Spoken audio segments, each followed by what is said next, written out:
Il dit, ok. Il dit, l'année prochaine, à cette même période, tu auras un enfant. La question que je vous pose, où était l'enfant de cette femme?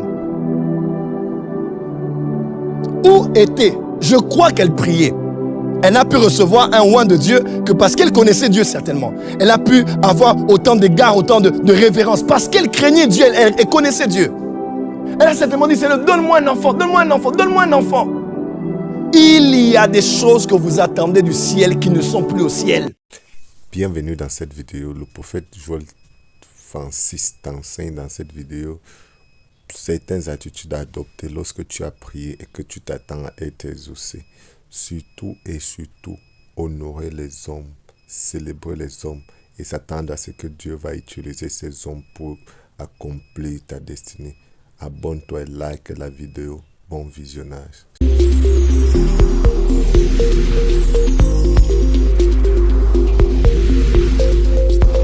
Éphésiens, chapitre 5, à partir du verset 10.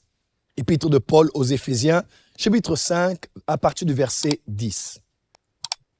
Examinez ce qui est agréable au Seigneur et ne prenez point part aux œuvres infructueuses des ténèbres, mais plutôt condamnez-les. Car il est honteux de dire ce qu'ils font en secret. Mais tout ce qui est condamné est manifesté par la lumière et tout ce qui est manifesté est lumière. C'est pour cela qu'il est dit, réveille-toi, toi qui dors, relève-toi d'entre les morts et Christ t'éclairera. Je répète, c'est pour cela qu'il est dit, verset 14, réveille-toi, toi qui dors, relève-toi d'entre les morts et Christ t'éclairera. Amen.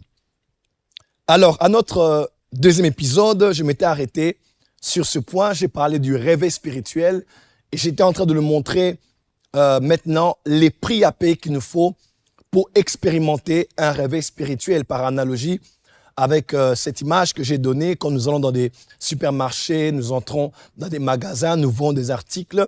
Ces articles sont accessibles. J'étais à Cape Town une fois, j'ai fait une photo, j'étais dans une Lamborghini, j'ai envoyé ça à des amis, ils ont dit « Waouh, c'était très beau ». Mais moi, je sais que ce n'était qu'une expérience momentanée.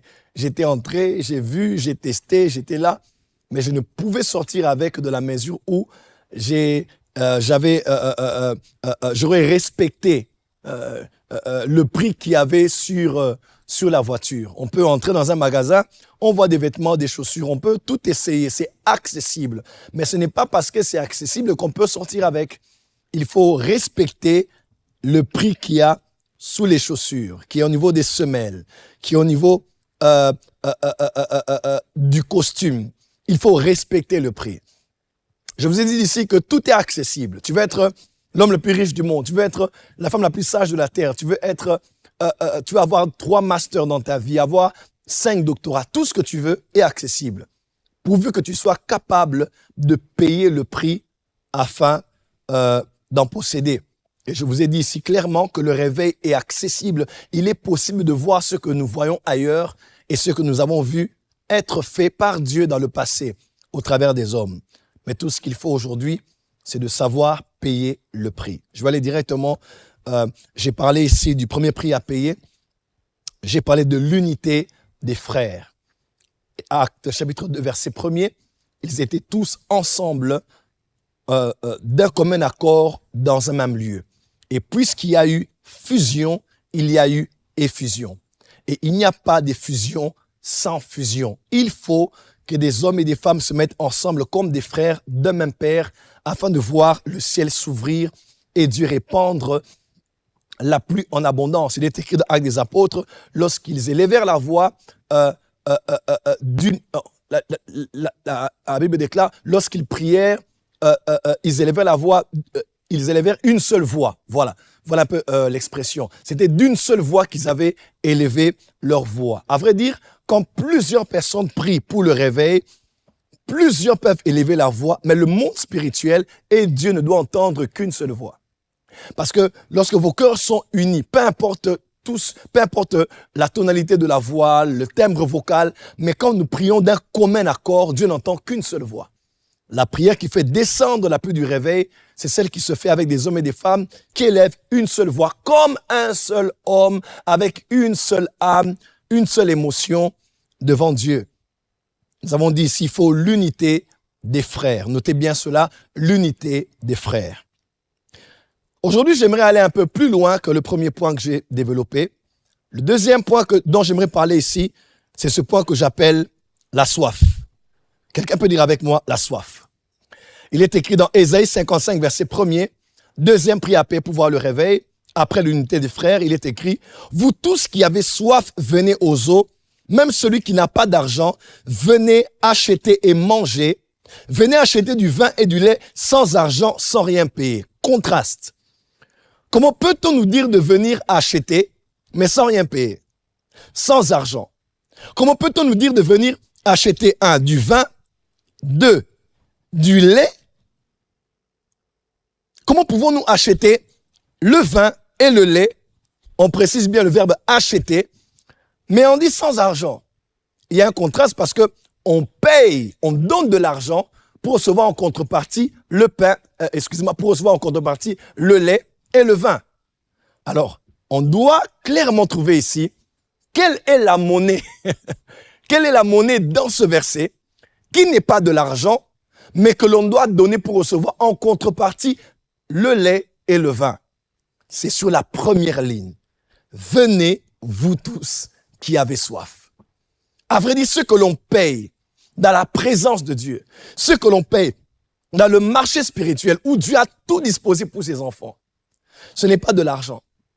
Mais ce que l'on paye pour recevoir en contrepartie le vin et le lait, c'est la soif. On dit, venez vous tous qui avez soif. On n'a pas dit, venez avec de l'argent. On dit, venez avec soif. Parce que la soif est la monnaie avec laquelle on achète tout dans la présence de Dieu. Il n'y a pas eu de réveil sans qu'il y ait de la soif au préalable. Dieu ne vient pas parce qu'il le veut. Dieu vient parce qu'il y a un besoin. Il n'est pas descendu en Égypte pour libérer Israël parce qu'il y avait nécessité, mais parce qu'ils avaient exprimé ce besoin. Il est écrit, approchez-vous de Dieu et il s'approchera de vous. Il aimerait bien s'approcher de vous, mais il attend que vous puissiez faire 1 ou 2 pas afin qu'il vienne vers vous. Demandez et il vous sera donné. Il aimerait bien nous donner, mais il veut qu'on exprime la soif de vouloir recevoir de lui. Tout commence par la soif. Il n'y a pas de réveil dans votre église locale. Il n'y aura pas de réveil dans votre université, dans votre école, dans votre département de l'église, tant qu'il n'y a pas de soif. Je me rappelle, quelques années après ma conversion, il m'a été donné la responsabilité de diriger la jeunesse de notre église. Alors moi, je n'aime pas les règles, je n'aime pas les normes, je n'aime pas tout ce qui est calculé, tout ce qui est organisé. Parce que dans mes gènes, dans mon sang, dans mon esprit, brûle le feu du réveil. J'étais responsable du ministère des jeunes pendant 4 à 5 ans. Et l'église dans laquelle j'étais était une très bonne église, mais seulement les leaders spirituels qui étaient des leaders charismatiques étaient allés aux États-Unis. On nous avait laissé quelques pasteurs qui étaient bien, qui faisaient un bon travail, mais bon, sans plus. Et plus le temps avançait, plus il y avait une petite négligence du travail. Des fois, on répétait les mêmes prédications, on a oublié même qu'on avait prêché ça quelques mois passés. Les mêmes témoignages revenaient, les mêmes exemples revenaient. Alors que pendant ce temps-là, je fréquentais beaucoup d'autres jeunes de beaucoup d'autres églises. Et j'étais frustré. Quand j'allais ailleurs, c'était le feu. Quand je venais chez nous, c'était endormi. J'ai dit non, ça doit changer. Et j'ai appelé tout mon comité de la jeunesse. J'ai dit ici, on va mettre la pression aux responsables de l'église. Et qu'est-ce qu'on a fait? On a fait un mémorandum. On a fait un mémo. J'étais le plus jeune de la bande. J'ai ramené tous les révolutionnaires autour de moi. J'ai dit ici, les choses doivent changer. J'ai organisé cela.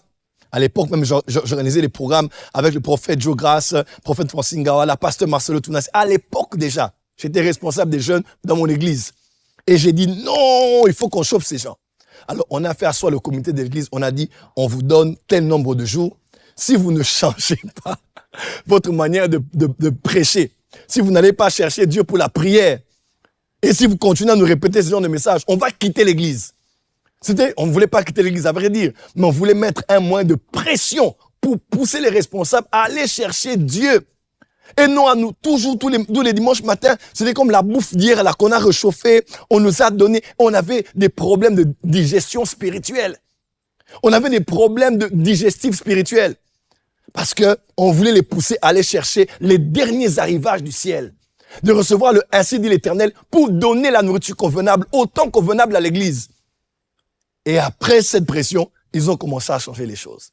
Vous savez, quand la soif de Dieu est là, c'est votre environnement qui sera contaminé. Ça vous est jamais arrivé d'entendre quelqu'un dire « J'ai soif, puis-je avoir de l'eau ?» Et vous allez voir, à l'instant où vous demandez de l'eau, vous dites « J'ai soif », presque tout le monde à côté dira aussi « Moi aussi, puis-je aussi avoir de l'eau? Puis-je aussi avoir un verre d'eau ?» Bizarrement, tout le monde était normal. Mais une fois qu'une seule personne s'est levée en exprimant la soif a été réveillée dans le cœur de chacun. Ça se passe toujours comme ça. Ça peut toujours commencer par une personne. J'aimerais dire à quelqu'un, quand ta soif est là, elle est contagieuse. Tu peux la transférer sur ton mari, sur ta femme, sur tes frères, sur tes sœurs.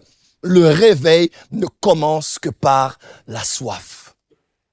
Samson a dit au Seigneur, ne me laisse pas mourir de soif entre les mains de mes adversaires. Et Dieu a fendu la cavité du rocher et il lui a donné de l'eau. Dieu répond toujours lorsque la soif est là. Un des grands problèmes qui a tué le réveil aujourd'hui dans la francophonie, des fois c'est la suffisance.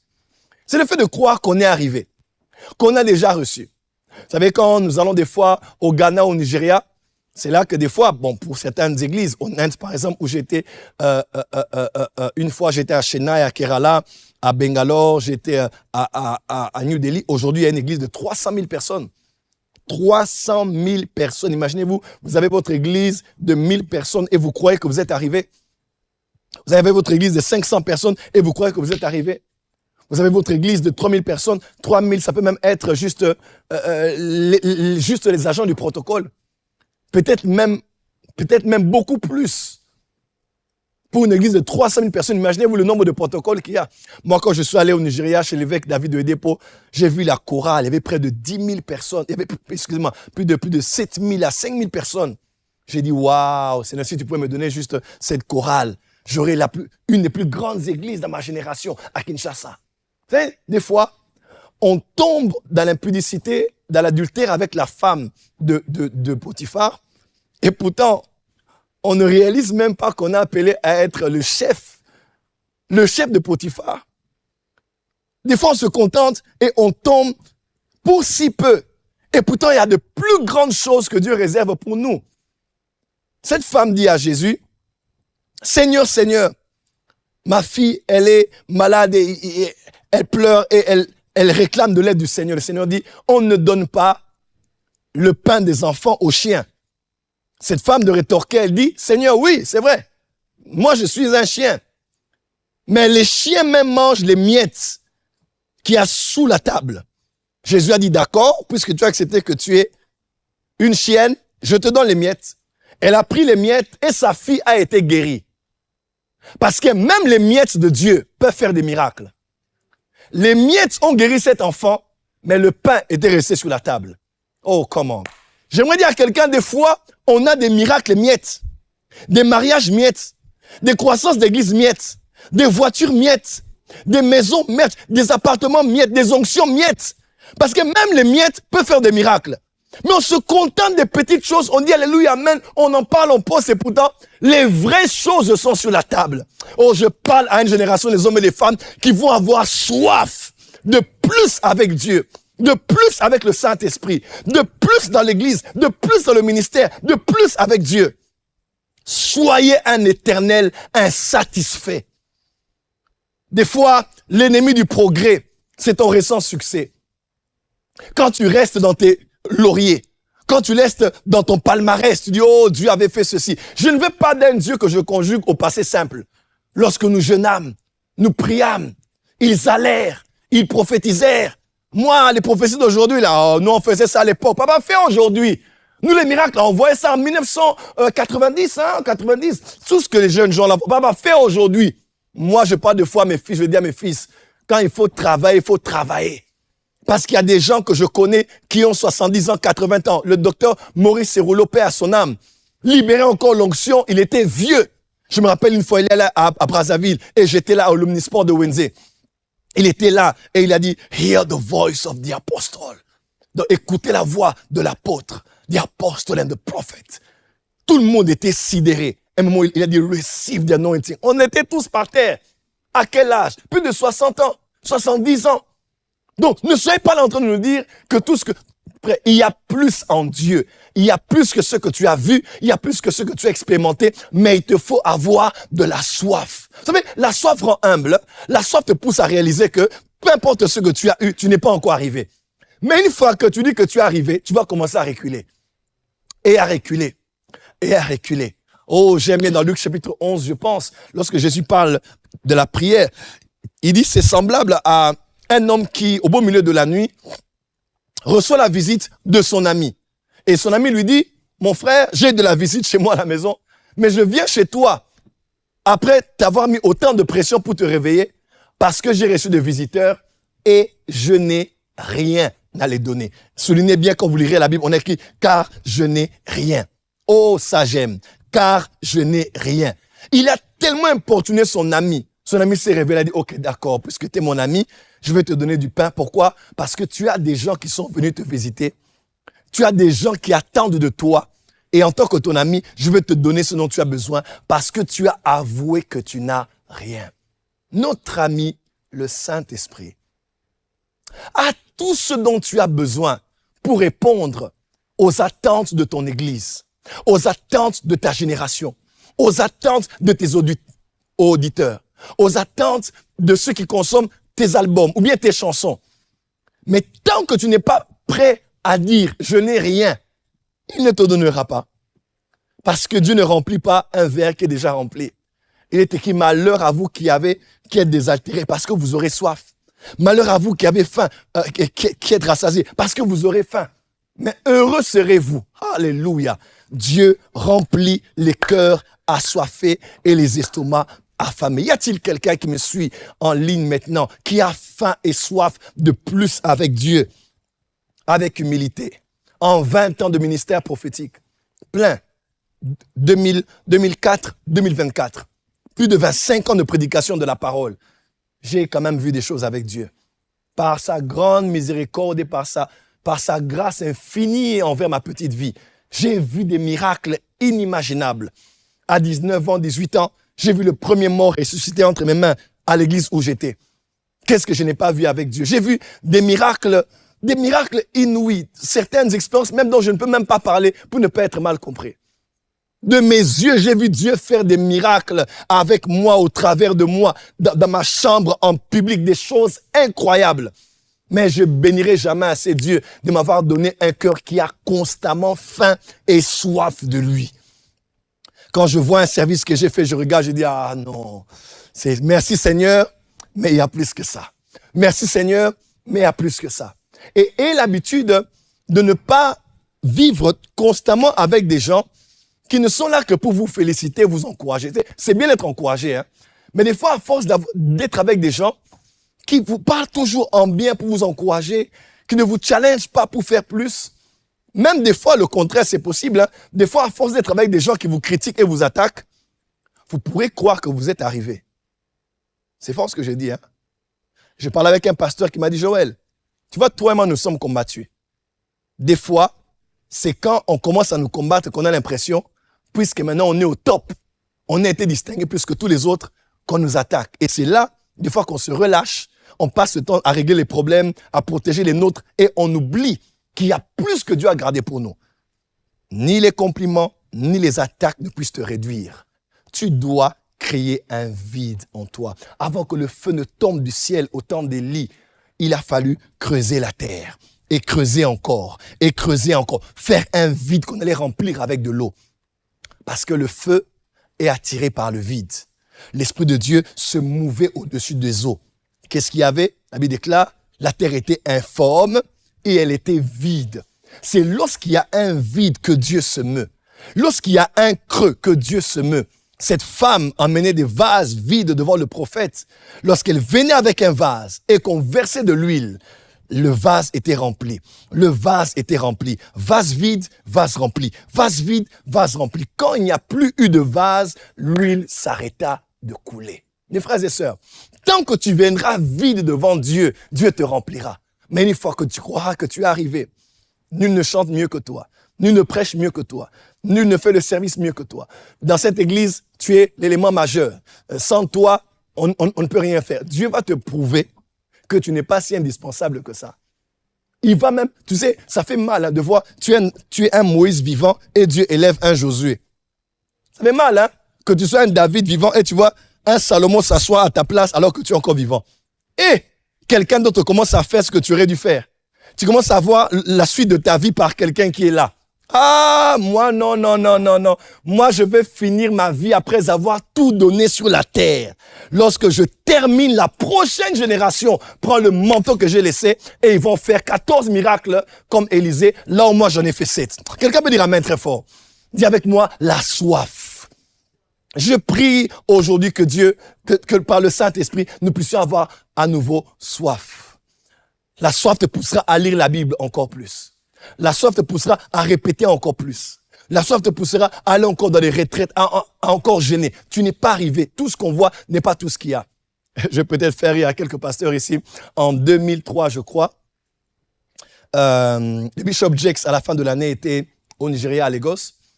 Et le 25 décembre, à l'église du pasteur Enoch Adeboye, l'église de Redeem Church, son église a plus de 10 millions de personnes au Nigeria. 10 millions. 10 millions. Le Gabon, c'est même pas 5 millions d'habitants. Ouais? Lui, il a une église de 10 millions. Et le rêve du pasteur Adeboye, c'est que dans toutes les familles, écoute la vision de quelqu'un, hein, dans toutes les familles de la terre qui est un membre de Redeem, ils ont ils ont acheté en Turquie, acheté en Angleterre, acheté aux États-Unis. Quand tu arrives au Nigeria, tu regardes l'église du début, tu vois même pas la fin. Ils peuvent être là, ils disent, ok, d'accord, on était à combien aujourd'hui? On était à 6 millions. Ok. Parce qu'on voit compter comment. 6 millions de membres, chaque membre donne 1 euro. Alléluia, les pasteurs. Dites amen avec moi. Hein? Chaque membre donne 1 euro, même pas 10, 1 euro. Vous avez 6 millions d'euros en un culte ordinaire. Et le 25 décembre, on avait offert aux pasteurs des véhicules. Gloire à Dieu. Là, c'était en 2003. Le 31 décembre, en pleine veillée, il était 2h, 3h du matin, un diacre vient et prend la parole. Il dit, merci beaucoup. Nous aimerons dire à toute l'assistance qui continue à offrir aux pasteurs des véhicules de pouvoir arrêter. S'il vous plaît, c'est suffisant. Arrêtez de donner des voitures aux pasteurs. Parce qu'il n'y a plus de place pour mettre des voitures qu'on lui offrait comme cadeau. Parce que déjà, le 25, c'était déjà entre 300 à 500 voitures. Donc, à la veille, c'était plus de 1000 voitures. Donc, le pasteur va se réveiller un 1er janvier. En l'espace d'une semaine, il a à peu près 2000 voitures. Mais toi, tu n'as qu'une voiture achetée ici en Allemagne. On ne va plus respirer. Dieu m'a béni. L'homme de Dieu, la servante de Dieu, la gloire de Dieu de la... Papa, soyons humbles. Lorsque la soif est là, elle va nous pousser à désirer plus. À bénir Dieu pour ce que l'on voit, mais à se dire, Seigneur, il y a plus que ce que tu peux faire. Je prie que nous puissions terminer cette année avec une soif, avec une faim, avec une rage pour plus que ce que Dieu peut nous accorder. La soif et encore la soif. Autre prix à payer pour le réveil. Je vais peut-être aller dans le même sens de ce que je viens de dire. Il faut noter avec moi, il faut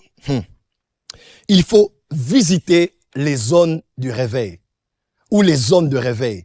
Ah, ça c'est un principe que je ne connaissais pas. Pour expérimenter un réveil dans son environnement, dans son église, dans son ministère, des fois, c'est tout simple. Des fois, il faut juste se lever. Il faut être au courant de ce que Dieu fait dans le corps du Christ. Il faut être au courant de ce que Dieu libère dans le corps du Christ. Et faire quoi? Payer un billet, payer un ticket de train, payer un billet d'avion et être assez humble pour se dire, je vais aller voir ce qui se passe là-bas. Dans l'évangile de Jean, vous allez voir, on dit, viens et vois. Viens voir, des fois, il y a un appel. Quand tu regardes une vidéo, tu dis, tu entends par la vidéo, viens voir. Quand tu regardes le service de quelqu'un, tu ne sais pas, mais dans ton cœur, comme une voix te dit, viens voir. Des fois, il ne faut pas suivre de loin. Il ne faut pas apprendre de loin, il faut y aller. Le Saint-Esprit fait des choses extraordinaires sur la terre. Extraordinaires. Et je ne cesserai de bénir Dieu pour les anglophones Tout n'est pas à prendre, bien sûr, mais ils ont eu la prééminence dans plusieurs autres domaines. Par rapport à la télévision, par rapport à l'évangélisation, par rapport au bâtiment, par rapport au mentorship, par rapport à l'écriture, par rapport à la croissance d'église. Ils ont compris beaucoup de choses avant nous. Des fois, frères et sœurs, il faut juste être assez humble pour se dire, je vais me lever de là où je suis, je vais aller prendre part à ce culte. Benny Hinn n'a jamais vu Catherine Kuhlman. Le pasteur Benny Hinn ne s'est jamais assis avec Catherine Kuhlman et a parlé avec Kuhlman dans un bureau. Il voulait avoir un rendez-vous qu'il n'avait pas encore eu. Il était à la chorale et il a travers la fondation Catherine Kuhlman. Il allait prendre part au programme. Il quittait du Canada pour aller aux États-Unis, dans le froid, pour suivre cette femme. Il était juste là en train d'écouter. Et quand il écoutait, quelque chose s'était passé dans sa vie. Et il est devenu le Benny Hinn qu'on a vu. Des fois, on n'a pas besoin de pouvoir être là pour dire à Dieu, Seigneur, viens, viens, viens, viens. Dieu ne viendra pas. Il est déjà venu quelque part dans un homme, dans une femme, dans un lieu. Il faut seulement juste être assez humble pour dire, ce que je vois là-bas, je le veux ici. Ce qu'ils expérimentent là-bas, on peut l'avoir ici.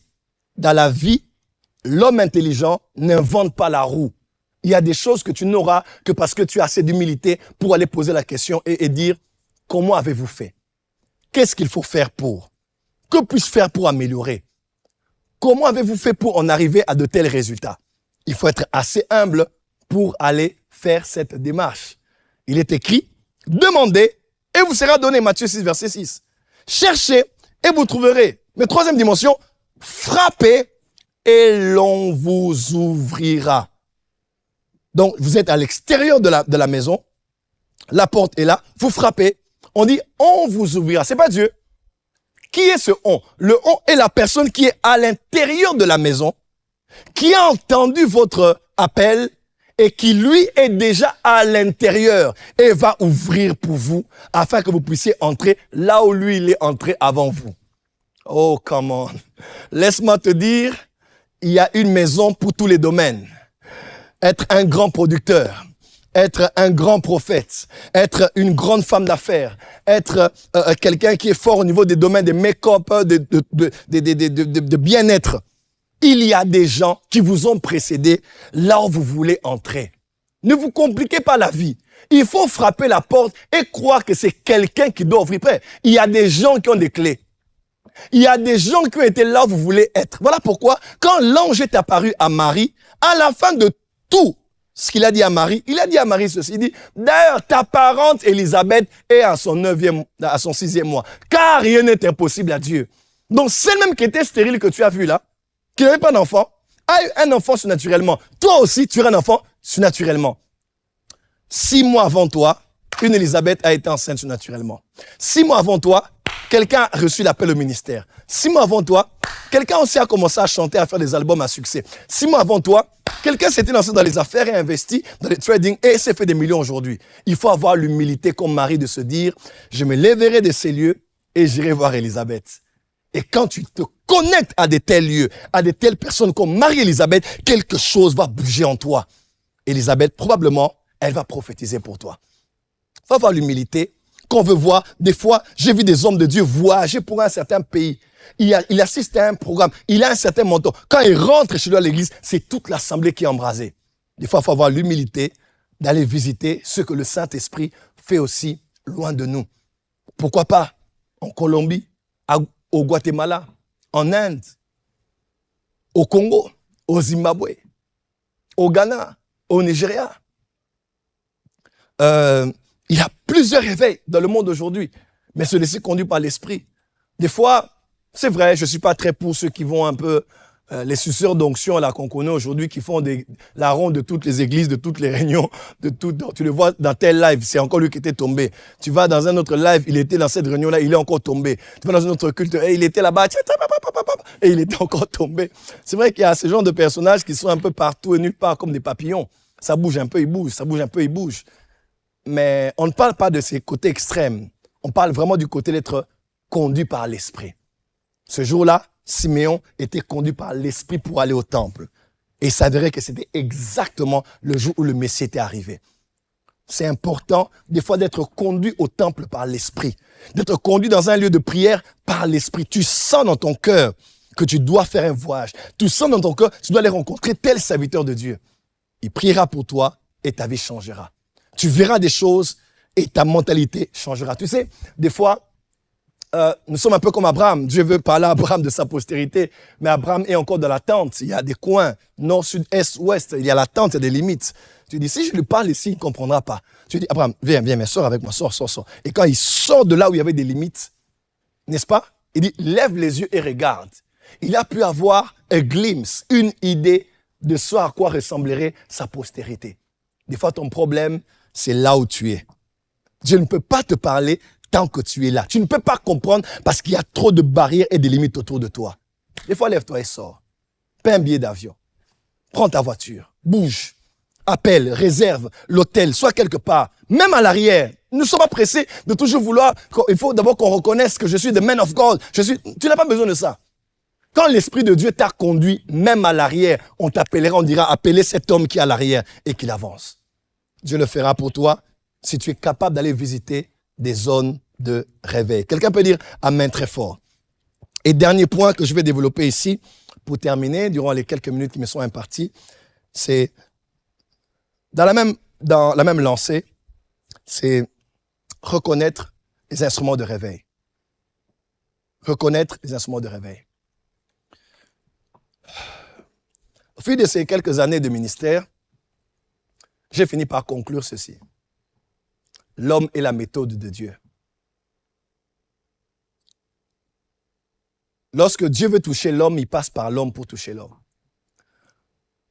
Dieu qui est invisible passe par le visible pour toucher le visible. Le Dieu invisible ne peut pas toucher quelqu'un qui est visible, tant qu'il n'est pas passé et entré par quelqu'un de visible pour toucher un autre. L'homme est la méthode de Dieu. Mais seulement, soyons honnêtes, nous avons 66 livres de la Bible, mais tout le monde n'est pas Adam. Tout le monde n'est pas Abel. Tout le monde n'est pas Seth. Tout le monde n'est pas Noé. Tout le monde n'est pas Methushalem. Tout le monde n'est pas Abraham. Tout le monde n'est pas Isaac, Jacob. Tout le monde n'est pas Joseph dans la famille. Tout le monde n'est pas Esther, n'est pas Jérémie, n'est pas Paul, n'est pas Pierre. En d'autres termes, on peut tous être des enfants de Dieu. Mais des fois, quand Dieu veut faire des choses majeures pour faire avancer ses desseins, il choisit quelqu'un parmi nous.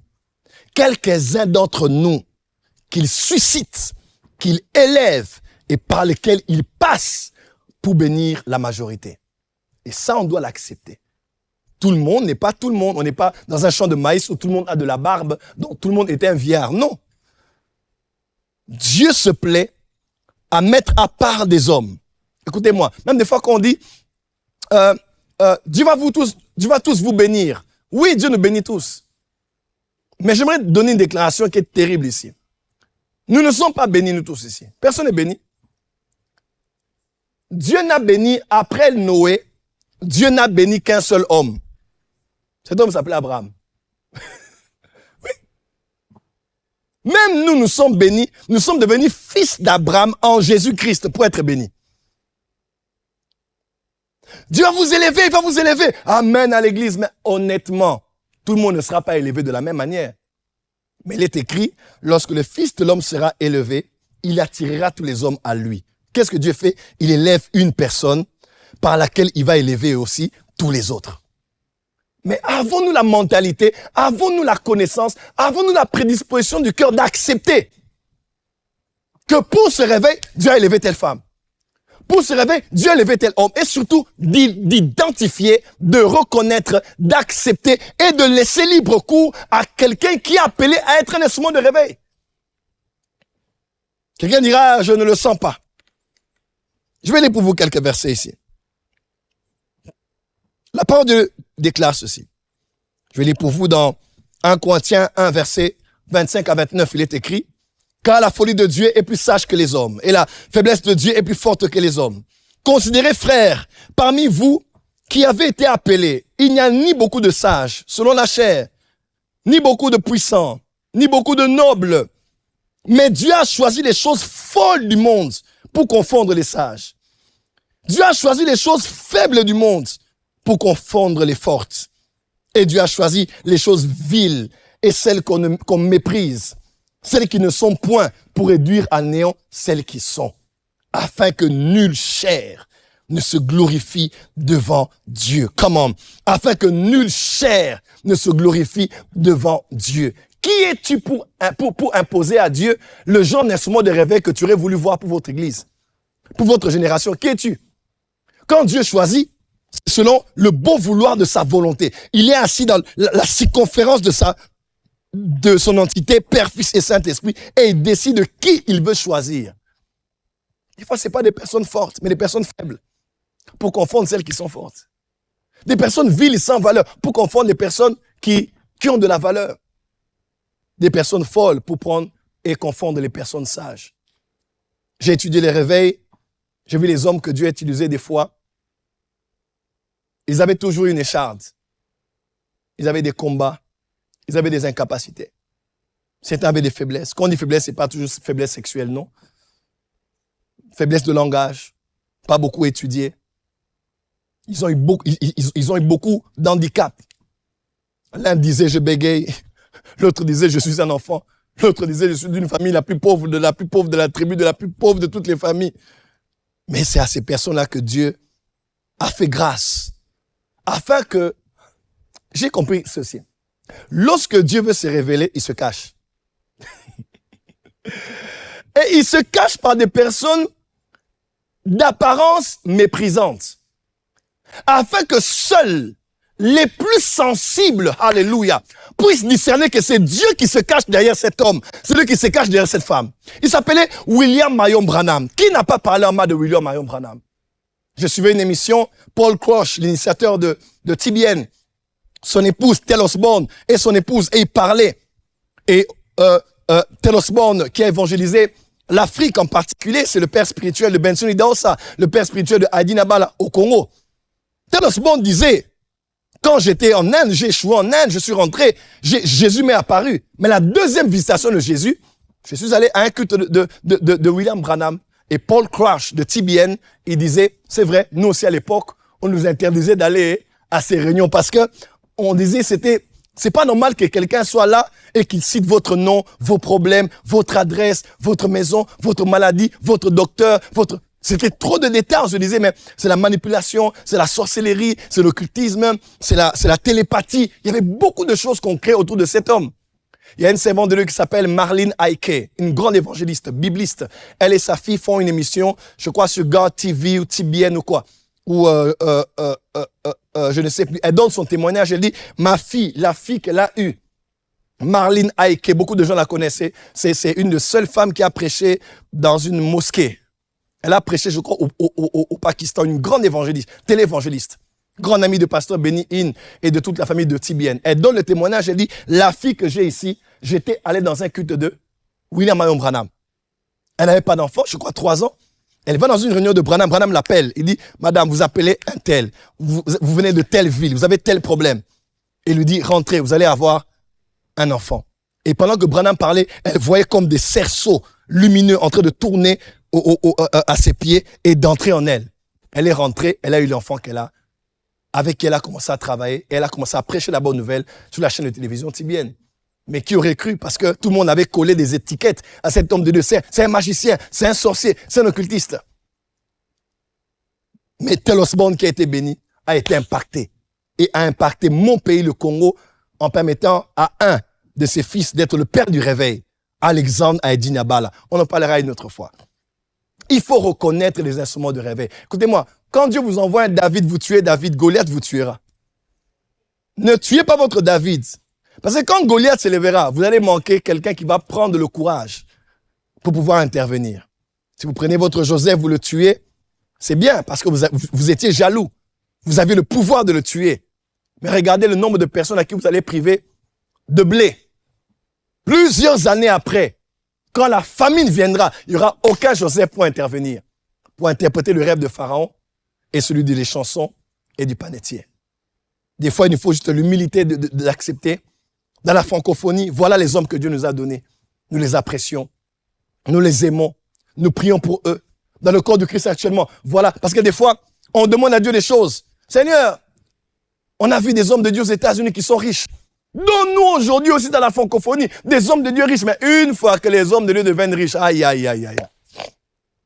Cristiano Ronaldo a des millions, ce n'est pas un problème. Les fans de Cristiano vont applaudir. Ils vont me dire qu'on augmente son salaire. Mbappé va au Real.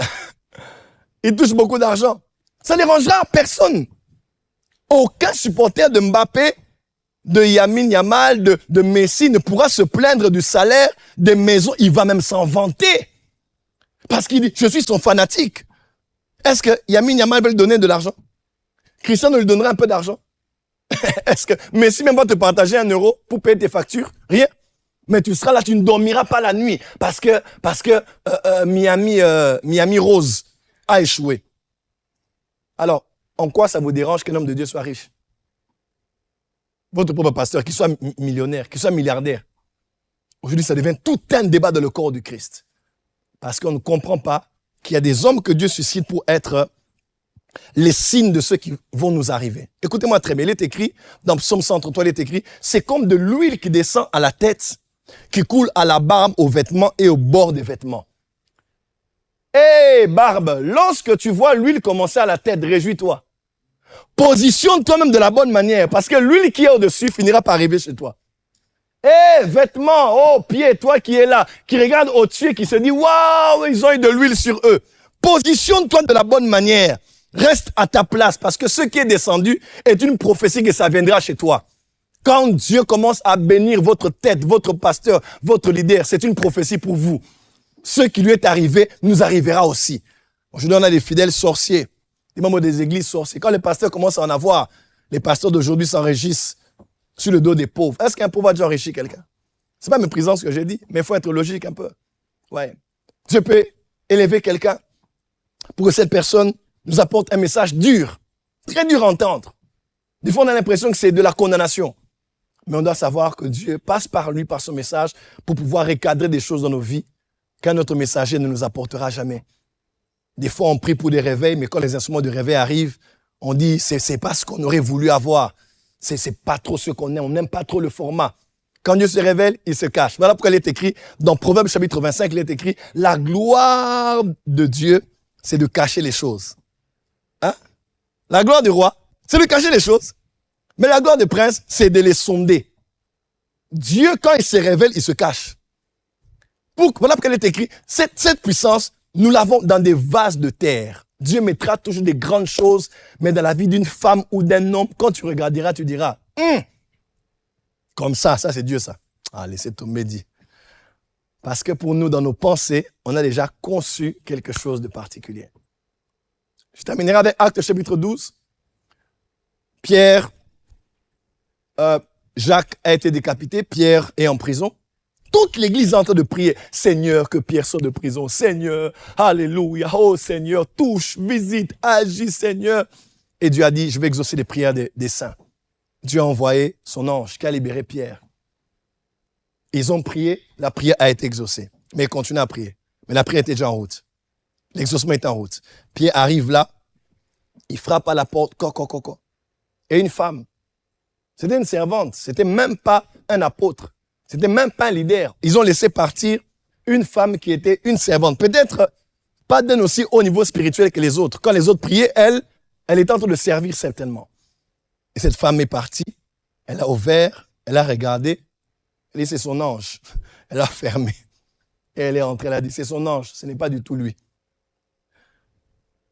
Est-il possible que nous ayons prié longtemps pour que Dieu nous envoie des pierres, nous envoie des apôtres, des prophètes, des docteurs, des évangélistes, des messies, des personnes qu'il va utiliser. Mais lorsque ces personnes viennent, nous sommes les premiers à les fermer la porte et à dire que c'est pas lui. C'est pas ce genre d'homme de Dieu que je veux. Et le problème, c'est que, écoutez-moi très bien, nous laissons des servantes, des personnes des fois charnelles, aller juger les choses qui sont spirituelles. Des fois, ce ne sont même pas les personnes lucides qui peuvent discerner. Nous laissons les gens sur YouTube, sur Internet, aller discerner qui est le vrai ou le faux serviteur de Dieu. On a prié pour le réveil prophétique. Seigneur, ce qu'on voit ailleurs, on veut le voir en France. On veut le voir à Paris. On veut le voir dans la francophonie. Mais qui sont ceux qui peuvent dire, ça c'est une vraie grâce prophétique? J'entendais quelqu'un qui disait une fois, Dieu ne parle pas avec autant de détails, parce que Dieu c'est ton oncle. Dieu t'a établi secrétaire et assistant. Il y a des gens qui ont la photocopie du livre de vie. Ils savent qui entrera au ciel ou non. Allez lire le livre de Chroniques et répondez-moi si Dieu parle avec des détails ou pas.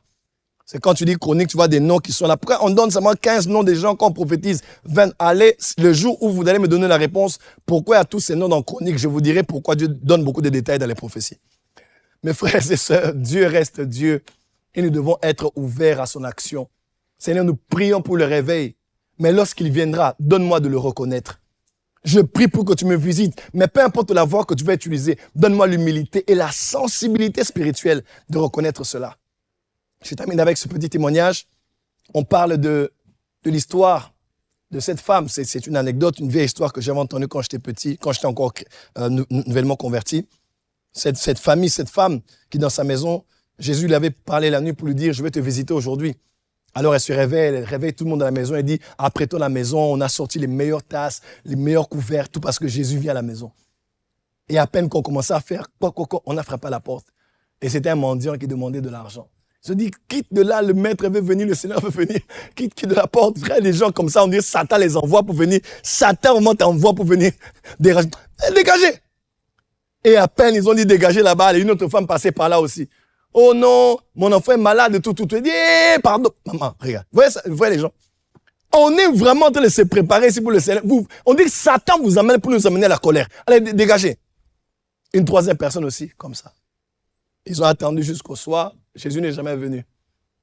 Et la nuit, pendant qu'elle dormait, Jésus vient dans un rêve. Il dit, je suis là. Elle dit, mais Seigneur, tu m'as déçu. Pourquoi tu n'es pas venu hier? Il dit, j'étais là 3 fois. Mais tu ne m'as pas reconnu. Parce qu'elle pensait que Jésus allait venir avec des protocoles. Avec ses vêtements royaux, avec la gloire, les anges. Alléluia. Ça allait vraiment être majestueux. Jésus allait venir. Jésus est venu par ces personnes méprisables. Ne méprisez personne. Parce que ceux qui ont vu Joseph entrer, traverser la frontière pour entrer en Égypte, qui étaient à la frontière là, ils ne savaient pas que c'est leur futur ministre qu'ils recevaient. Les protocoles des églises, soyez gentils. Ne dites pas parce qu'il y a une belle Range Rover à l'extérieur, on la mettra devant. Vous ne savez pas qui est qui. Des fois, c'est quand un Joseph entre comme ça, comme un esclave, on ne sait pas que c'est notre futur sauveur qui vient de traverser la frontière. La vie est bizarre et les choses de Dieu sont spirituelles. Dieu se cache dans la faiblesse, dans la folie, dans ce qui est vil, afin que personne ne tire sa gloire. Personne ne tire sa gloire. J'ai étudié les réveils charismatiques dans le monde. J'ai vu que les hommes que Dieu envoyait des fois, c'était les hommes de controverse. Des hommes qui se posaient des questions. Est-ce que c'est vraiment Dieu? Et Jésus marchait sur les eaux. Même ses disciples ont dit que c'était un fantôme. Crois-moi. Ils ont été avec Jésus, mais ils ont cru que c'était un fantôme. Tu sais, il y a des niveaux d'onction où même tes propres collaborateurs peuvent commencer à dire papa, on sait que Dieu agit, mais ça là, ça c'est fantomas. Ça c'est mystique. Ça c'est pas normal. Et c'est ça le corps du Christ. Jésus lui-même, qui est l'homme de réveil, le numéro 1, était un homme, il est venu vers les siens, mais les siens ne l'ont pas reçu. Parce qu'ils s'attendaient à un messie militaire et politique. Ils étaient sous l'hégémonie romaine, humiliés. Humiliés. Le roi Hérode n'était pas un nom, Hérode était un titre comme Pharaon, comme César. Hérode était obligé de partager le pouvoir avec Pilate. Pilate était un gouverneur, il était un émissaire de l'Empire. Lui qui devait être roi sur tout le pays, même quand on a jugé Jésus, on l'a fait passer ici et fait passer là-bas. Parce qu'ils étaient sous l'autorité, l'emprise de l'autorité romaine. Alors il se disait, le Messie doit venir pour nous libérer. Le Messiah, le Mashiach. Il est venu, il est né dans une étable. Il a été placé sur une mangeoire. Là où on mangeait, à Bethléem, maison de pain, afin qu'il soit appelé le pain de vie. Jésus parle dans Jean chapitre 6. Il dit, vos pères ont mangé le pain dans le désert, mais ils sont morts. Moi, je suis le pain. Il dit, Jésus dit, mais ce qui s'est passé autrefois, c'était ça. Dieu a dit aux enfants d'Israël, je vous donnerai du pain. Le matin, ils se réveillent, ils attendent le pain. Ils croyaient certainement aussi que les anges allaient descendre avec du pain. Et ils voient quelque chose comme de la gelée, comme... Ils disent, hey, manhu, qui veut dire, qu'est-ce que c'est que ça? Cette nourriture méprisante. Et Dieu a dit, c'est le pain que j'avais promis de vous donner. Vous allez manger. Des fois, Dieu nous promet. Il annonce quelque chose qui va arriver. Mais quand ça arrive, ça ne ressemble pas toujours à ce à quoi on s'était attendu. Et pourtant, c'est ça. Et Jésus a dit, vous avez vu la même scène qu'il y a eu autrefois. Moi aussi, je suis venu. Mais quand vous me voyez, vous ne voulez pas croire. Il dit, pourtant, c'est moi. Celui qui mange de ma chair et boit de mon sang aura la vie éternelle. Et frères et sœurs, je clôturerai ici pour dire, il est important de reconnaître les instruments de réveil. Et ça, je parle précisément à la francophonie. Il y a des choses que vous n'aurez plus au ciel. Hein. Cette femme, certainement, elle avait prié longtemps. Elle n'avait pas d'enfant. Elle prend Élisée, elle lui donne une place à la maison, chandelier, lit et tout ce qu'il fallait. Et le prophète, un jour, il dit à son serviteur, il dit, mais de quoi la femme a-t-elle besoin? Que je parle d'elle au roi, au chef de l'armée, parce qu'il avait des relations placées. On dit, non, elle n'a pas d'enfant. Il dit, ok. Il dit, l'année prochaine, à cette même période, tu auras un enfant. La question que je vous pose, où était l'enfant de cette femme? Où était? Je crois qu'elle priait. Elle n'a pu recevoir un oint de Dieu que parce qu'elle connaissait Dieu certainement. Elle a pu avoir autant d'égards, autant de révérence. Parce qu'elle craignait Dieu, elle connaissait Dieu. Elle a certainement dit, Seigneur, donne-moi un enfant, donne-moi un enfant, donne-moi un enfant.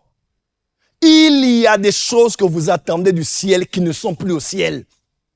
Des fois, vous priez, mais vous regardez dans la mauvaise direction. Seigneur, donne-moi, guéris-moi, sauve-moi, aide-moi. Dieu dit, moi, tout ce que j'avais à te donner là-bas, je l'ai déjà transféré sur la terre dans un homme, comment? Ou dans une femme que tu dois rencontrer. L'enfant de cette femme était dans la bouche d'Élisée. Il y a des fois, tout ce que tu cherches là n'est plus au ciel. Au ciel, donne-moi l'onction, c'est pas au ciel. Donne-moi la sagesse, c'est plus au ciel. Je veux l'onction prophétique, c'est plus au ciel. Tu dois reconnaître et discerner les temps de la visitation et les hommes par lesquels Dieu passe dans les temps spécifiques pour te visiter. Il n'y a pas de réveil sans instrument de réveil. Que Dieu vous donne et nous donne tous à nous ici. Moi, dans mon pays, je pleure jusqu'à ce jour un homme de Dieu qui s'appelait Sikatenda. Son fils, l'évangéliste Nema Sikatenda, qui fait un grand travail dans le monde aujourd'hui, il est congolais, continue le travail. Son père était un homme qui avait une onction de guérison inimaginable. On dit de lui qu'il avait eu l'un des plus grands dons de guérison pour ceux qui ont le sida. Donc, dans son ministère, les gens guérissaient du sida à un niveau inimaginable. Mais nous, quand nous étions enfants, on nous disait il avait un boa, c'était un sorcier, c'était un magicien, c'était un occultiste. Lorsqu'il est mort, quelque temps après, j'étais en Afrique du Sud. On m'a reçu dans la belle famille de ma grande sœur. On nous a donné une place. On m'a donné une chambre. J'entre dans la chambre pour m'installer et je sens la présence de Dieu. Je dis, tiens, c'est quoi cette chambre? Il y a quelque chose d'étrange dans l'atmosphère de cette chambre. Il y a quelque chose dans cette chambre ici. Tu sais, quand tu es Jacob, tu peux reconnaître qu'ici, il y a la porte des cieux. Hein? Ici, il y a une atmosphère. Et je sens, je dis, mais qui était dans cette chambre avant moi? Ils ont dit, oh, ici a dormi récemment ici, Papa Sikatenda. J'ai dit, mais celui qui était mort, ils ont dit oui. J'ai dit non. Moi, je sais que ce n'est pas un serviteur de Dieu. On nous a toujours, attention on nous a dit. Qui vous a dit? On avait vu, on avait entendu, on m'avait dit. Voilà pourquoi. Des fois, on a des préjugés sur des personnes, mais on ne les connaît même pas. J'ai dit, c'est pas possible. Ils m'ont dit non. Ils m'ont dit, prophète, on a reçu beaucoup d'hommes de Dieu, congolais, même d'ailleurs, dans cette maison. On n'a jamais vu un homme comme lui. J'ai dit non. Il dit l'humilité que cet homme avait. Il mangeait presque pas. Il passait son temps à jeûner. J'ai dit, ah bon? Il venait du Swaziland, je pense. Il avait prié pour le prince de la Swaziland qui avait le sida. Histoire connue. Renseignez-vous. Il a été guéri du sida. Il était en Namibie, il a prié pour tous les militaires de la Namibie. Mais il était dans mon pays, de mon pays. Mais moi, je me disais que c'était un magicien, un occultiste. Et quand il est mort, j'ai regretté. Parce que si je devais compter le nombre de minutes qu'il me prenait de ma maison à là où il avait son église, on n'allait même pas faire, même pas 1 heure. Même peut-être pas 30 minutes. Des fois, la grâce est juste là à côté de nous, mais on ne connaît pas le temps de la visitation de Dieu. Je me dis, waouh, si je vais rencontrer cet homme. Des fois, les gens voulaient aller au Nigeria ou ailleurs pour recevoir la prière de délivrance. Mais on avait ce genre d'homme chez nous, dans notre nation. Mais on s'était dit, on nous avait dit. Dieu a dit, qui t'a dit que tu es nu? C'est pas ton état qui importe. Qui t'a dit ça? Le problème, c'est au fait, qui vous ont parlé? Qui? Qui? Pour savoir qui est un homme de Dieu, mets-toi à genoux, demande à Dieu. Parce que YouTube n'est pas le jugement dernier. Facebook n'est pas le tribunal de Christ. Le témoignage de Dieu est plus que le témoignage des hommes.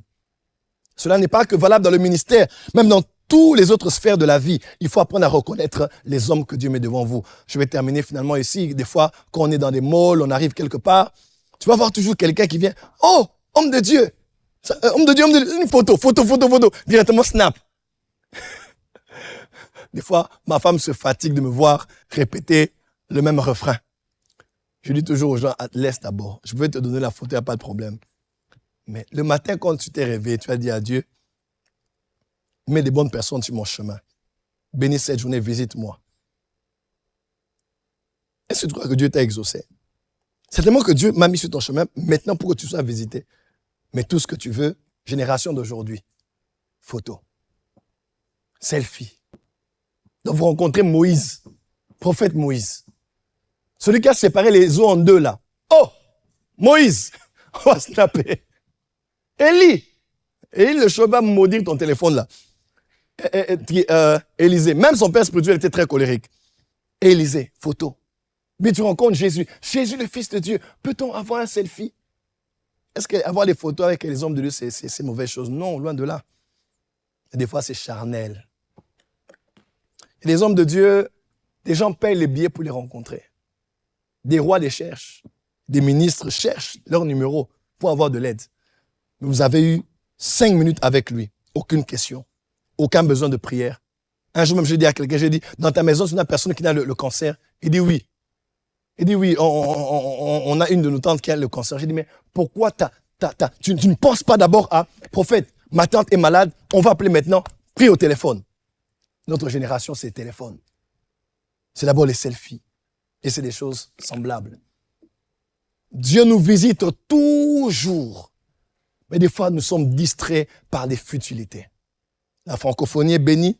On n'attendra pas d'autres de venir de l'extérieur pour nous rappeler ça. Nous avons des pépites, des grâces dans la musique, dans le ministère, en tant que prophète, en tant on a beaucoup de grâces. Apprenons à avoir l'humilité de reconnaître, de donner de l'espace à quelques-uns, de monter pour bénir la majorité. Que Dieu vous bénisse.